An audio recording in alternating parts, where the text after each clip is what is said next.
Мы много с вами говорили о том, когда и при каких обстоятельствах путинский режим так или иначе закончится. Но мало говорили о том, что будет после. Тем временем это куда более важный вопрос, ведь ответ на него – это и есть наша политическая программа в ее прикладном исполнении.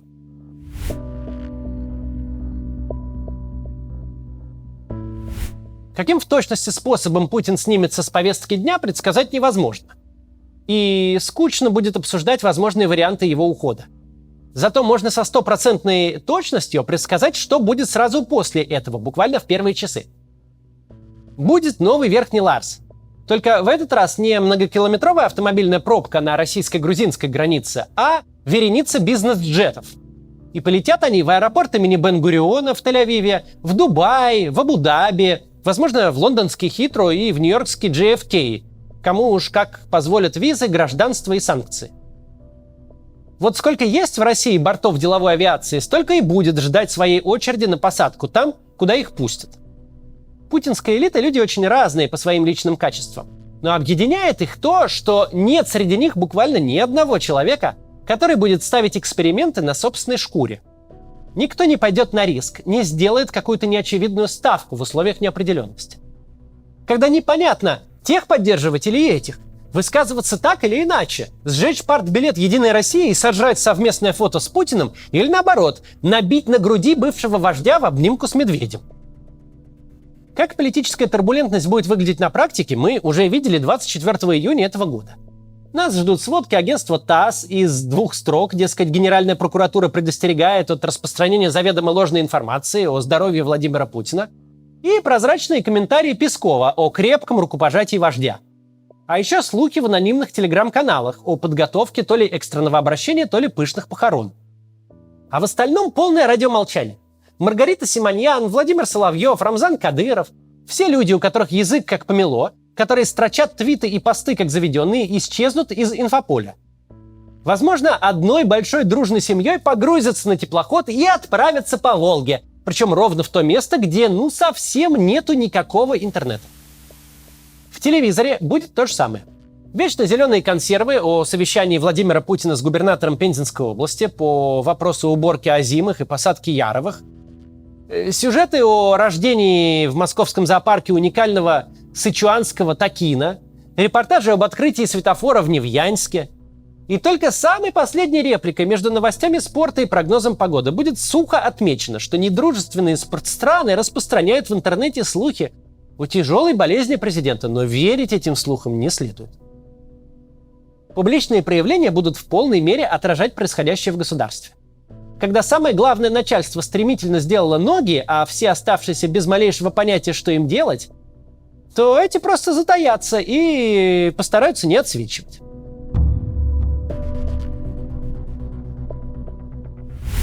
Чем для всех этих граждан хороша персоналистская автократия? Тем, что в любой непонятной ситуации у тебя есть четкий ориентир. Служи Владимиру Владимировичу, делай, что говорит Владимир Владимирович, угадывай его желания, иди у него в кильваторе, не перечь, не лезь поперек батьки в пекло, и все у тебя будет хорошо. Да, курс государственного корабля непредсказуемо меняется, но ты, главное, не делай резких движений, не пытайся ничего угадать, просто крути штурвал вслед за лидером. А тут раз, и никакого лидера нет. Кто воцарится, кто преуспеет, кто разорится, кто сядет, кого сожрут, кто сожрет. Что будем делать? Вновь пойдем на Киев до победного конца или немедленно прекратим эту кровавую баню? Охраняем ли мы еще традиционные ценности и воюем ли с НАТО? Или прямо сейчас просимся в однополый брак с Байденом? Где посмотреть правильные ответы? А правильный ответ на каждый из этих вопросов будет один. Залезь под плинтус и жди. Потому что если ты лоялист, то при исчезновении персоны, коей ты должен быть лоялен, ты теряешь почву под ногами. Все, что ты можешь, это дожидаться какой-то новой власти, какого-то другого начальника, чтобы присягнуть уже ему. Путинская власть состоит вот ровно из таких лоялистов. У этих людей нет ни идеологии, ни убеждений. Есть лишь цель – служить начальству, потому что оно начальство. Устроенная таким образом система при исчезновении своего самого главного начальника целиком впадает в паралич. Для внешнего наблюдателя все будет как прежде. Все акторы постараются до последнего сохранять невозмутимое выражение лица и поддерживать иллюзию нормальности. Государство будет работать, как ни в чем не бывало. Будут доступны вклады в банках и товары в магазинах. Полиция и скорая, и пожарные продолжат приезжать на вызовы. Будет просто еще один день. Те, кто не следит за новостями, в принципе ничего не заметит. Паралич будет политическим, но не административным. Паралич этот не будет долгим. Он будет продолжаться лишь до тех пор, пока одна из властных группировок явным образом не начнет выигрывать и пожирать все остальные, пока вновь не определится фигура начальника. Но какое-то время система будет парализована. В течение дней, недель, если очень повезет, то месяцев. И вот ровно в это время у нас появится шанс. Это будет время, когда каждый суслик в поле агроном. Будет вакуум, в котором все компоненты путинской системы трусливо смотрят по сторонам и помалкивают до лучших времен. И любой, кто будет в состоянии говорить публично хоть на сколько-то значимую аудиторию, любой, за кем стоит хоть какая-то структура и поддержка, получит совершенно невероятное и неадекватное своему реальному весу влияние. Ни у кого, кроме Путина, в нынешней России нет таких возможностей, какие он накопил за четверть века для себя. Когда он снимется с повестки, ни у кого не будет его легитимности. Никто не сможет собрать в своих руках те же полномочия. Любая группа, которая дорвется в этот момент до власти, не будет чувствовать себя устойчиво. Ведь вокруг будут могущественные враги, которые и сами не прочь стать новым начальством. И у нее, у группы этой, не будет никакой общественной поддержки. Допустим, Мишустин становится исполняющим обязанности президента, согласно Конституции. Но дальше-то что? Кто он вообще такой? Сейчас он путинский чиновник, которому Путин даровал часть своей легитимности. А без Путина он кто? Никому и ничем не известный администратор. Даже его голос на 4-м году премьерства не вспомнит ни единый избиратель. Он может на метро на работу поехать, и дай бог, чтобы в лицо хоть пару человек узнали. Но кто бы в этот момент не оказался у власти, Мишустин или кто угодно другой, он будет заинтересован там закрепиться, причем любой ценой. Потому что в такие моменты это даже не вопрос власти, это вопрос жизни и смерти. Высокое кресло в российской истории еще никого не защитило от выпадания из-за окна при сомнительных обстоятельствах. Когда ты вроде главный, но вокруг тебя люди, у которых руки по локоть в крови, тебе не до того, чтобы морду кривить. Тебе нужны любые союзники. Причем для публичной легитимации тебе нужны те лидеры общественного мнения, которые сделали себя сами, которые обладают собственной поддержкой и могут этой поддержкой с тобой поделиться. А лидеры эти, так уж вышло, все в либеральной оппозиции. Ведь те, кто не в либеральной оппозиции, поделиться ничем не могут. Владимир Соловьев и Дмитрий Киселев, каждый депутат Госдумы и каждый губернатор региона, все публичные провластные спикеры, они же знаменитости по трудовой книжке только. Их смотрят, слушают и цитируют просто поскольку они в телевизоре, в Думе или в министерском кресле. Их слушают, потому что Путин и его система назначили их лидерами. У них нет своей аудитории, нет настоящих избирателей, нет людей, которые им доверяют. Кто будет их слушать, когда они перестанут принудительно вещать из телека от имени Путина? Путин сознательно разрушил в стране все институты – парламент, суды, региональную власть, которые своей легитимностью могли бы сбалансировать обстановку на время транзита. Он всех сделал своими назначенцами, которые существуют до тех пор, пока существует он. А дальше становятся непонятными херами с горы, которые вообще непонятно, почему там находятся и почему их кто-то должен слушать. Не будет совершенно никакого толку с того, что Виталий Милонов и Дмитрий Певцов, Валерий Зорькин и Валентина Матвиенко выйдут и скажут: вот он, например, Михаил Мишустин, молодец, политик, лидер и боец. Ведь они просто назначенцы, и с исчезновением того, кто их назначил, они перестанут что-то собой представлять. Они тебе ничего не добавят. У них столько же собственной поддержки, сколько и у тебя самого. Тебе нужны Алексей Навальный, Илья Яшин, Илья Варламов, Максим Кац, даже партия «Яблоко». Пусть у партии «Яблоко» 1% поддержки по стране и чуть больше в крупных городах. Но это ее собственный 1%. Он не дарован сверху. Эта партия может принести тебе в копилку поддержку миллиона человек. Антивоенно настроенный городской средний класс с либеральными взглядами – это та социальная страта, которая была искусственно выключена из политической жизни. Но именно поэтому она смогла себя сохранить. Именно поэтому она породила и сохранила собственных лидеров, независимых от Путина. И лидеры эти могут сказать: Михаил Владимирович или Сергей Семенович или кто-нибудь другой чуть меньше упырь, чем все остальные. Давайте его и поддержим. И эти лидеры будут услышаны. А могут они сказать и наоборот. Бессмысленно искать поддержку у аудитории вечерних ток-шоу на федеральных каналах. Это конформисты.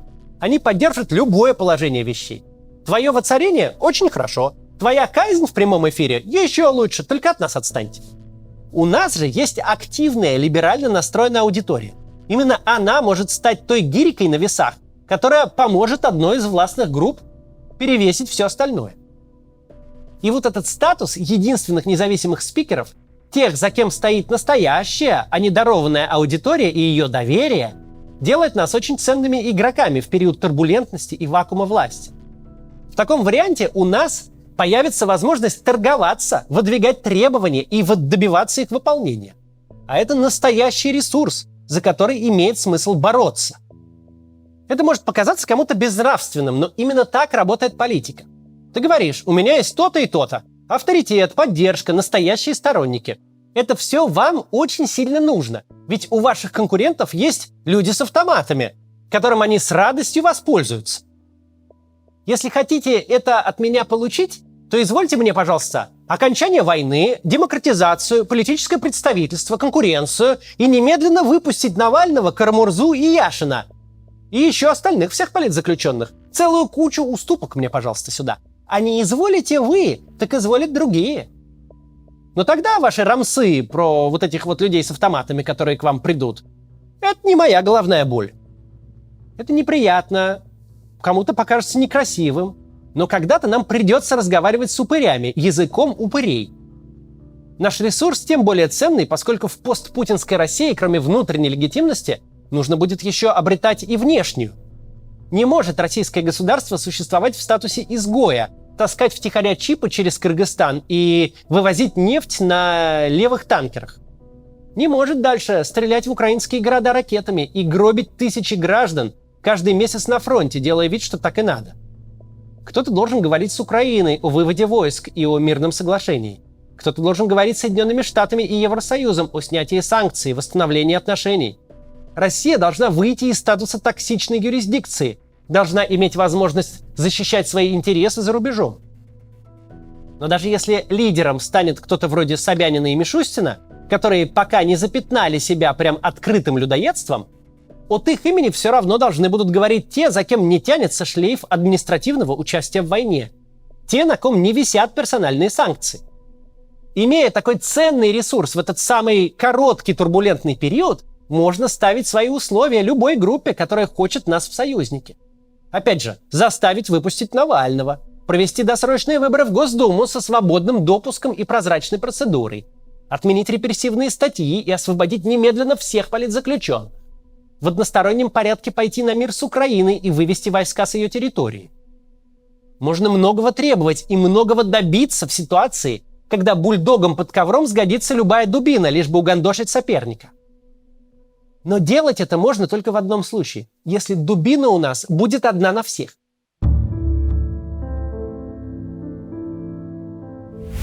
Все то, что я тут описал, аудитория, репутация, настоящие сторонники – это совместно нажитое имущество всей либеральной оппозиции за 12 лет ее серьезного существования с декабря 2011 года. Раздел этого актива совершенно нереален. Когда Максим Кац говорит одно, Алексей Навальный другое, Михаил Ходорковский третье, Ксения Собчак четвертое, а Яблоко пятое. Когда все пытаются союзничать с разными акторами, а кто-то не союзничает вообще ни с кем и встает в позу, то приводит это все только к одному.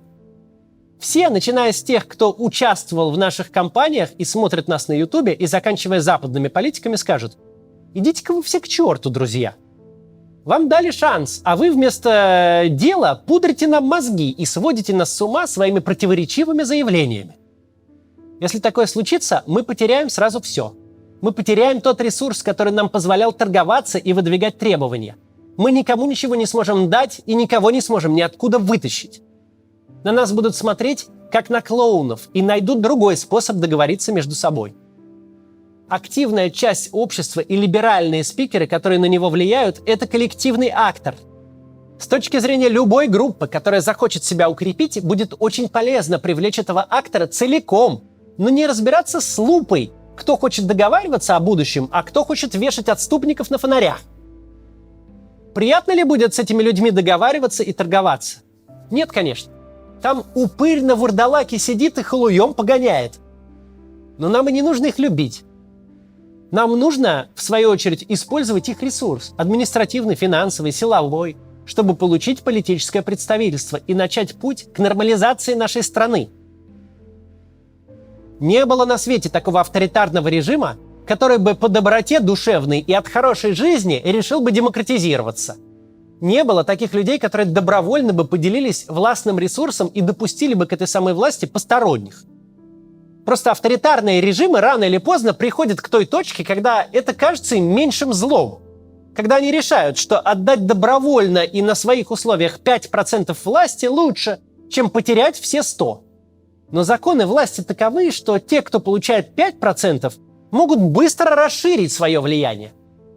Так в стране и возникает искомая политическая конкуренция. Когда же старая элита спохватывается и понимает, чего она вообще наделала, то поздняк уже метаться. Джина в бутылку не загонишь, снова власть себе не заберешь. Тут-то и начинается путь к демократии, верховенству права и всему, чего мы с вами хотим. И по всему видно, что мы от этой точки совсем недалеко. Недалеко от того момента, когда возникнет вакуум власти. От момента, когда одна из властных групп скажет: «Исполню как хотелки вот этих вот пассажиров. Они, в общем-то, не такие уж и большие, но отпущу я там 100 человек из тюрем.